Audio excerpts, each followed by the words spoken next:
മൈക്രോഫോണാണ്, wireless ആണ്. അതൊന്ന് നമുക്ക് നോക്കണം. കഴിഞ്ഞ തവണത്തെ K8 പരാജയത്തിന് ശേഷം മാക്കിൻ്റെ ഒരു പ്രൊഡക്റ്റാണ് ആമസോണിൽ നിന്ന് മേടിച്ചിരിക്കുന്നത്.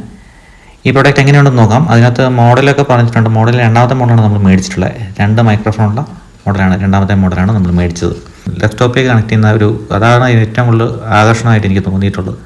ബാക്കിയെല്ലാം സെയിം തന്നെയാണ്. 2 മൈക്രോഫോൺ തന്നിട്ടുണ്ട്. അത് 2 ഇൻ്റർവ്യൂ ഉപയോഗിക്കാവുന്നതാണ്. പിന്നെയാണ് ഏറ്റവും പ്രധാനപ്പെട്ട അതിൻ്റെ പോർഷനാണ്. എല്ലാ മൈക്രോഫോണും ഇങ്ങനെ തന്നെയാണ് വരുന്നതെന്ന് അറിഞ്ഞുകൂടാ. അത് ആദ്യം തന്നെ എടുത്ത് നോക്കിയപ്പോൾ തന്നെ അത് പൊട്ടിയിട്ടാണ് ഇരിക്കുന്നത്. പൊട്ടിയെന്ന് പറഞ്ഞു കഴിഞ്ഞാൽ അത് ഊരിപ്പോയി. അതിൻ്റെ സ്റ്റെബിലൈസ് ചെയ്യുന്ന സ്ഥാനത്ത് നിന്ന് ഊരിപ്പോയിട്ടുണ്ട്. അതിപ്പോൾ ഇനിയിപ്പോൾ തിരിച്ചയക്കാനൊന്നും വയ്യ. എന്തായാലും നോക്കാം. അത് ഇനി അതിൻ്റെ ശബ്ദം കറക്റ്റ് ആണെങ്കിൽ അത് നമുക്ക് ഇതാണ് അതിൻ്റെ ഒറിജിനൽ വോയിസ്. എങ്ങനെയുണ്ടെന്ന് നമുക്കൊന്ന് വ്യത്യാസം നമുക്ക് കാണാം. അതിൻ്റെ ശബ്ദത്തിൻ്റെ വ്യത്യാസം എങ്ങനെയുണ്ടെന്ന് നിങ്ങൾ തന്നെ വിലയിരുത്തൂ. ഇത് ആണ് എൻ്റെ ശബ്ദം.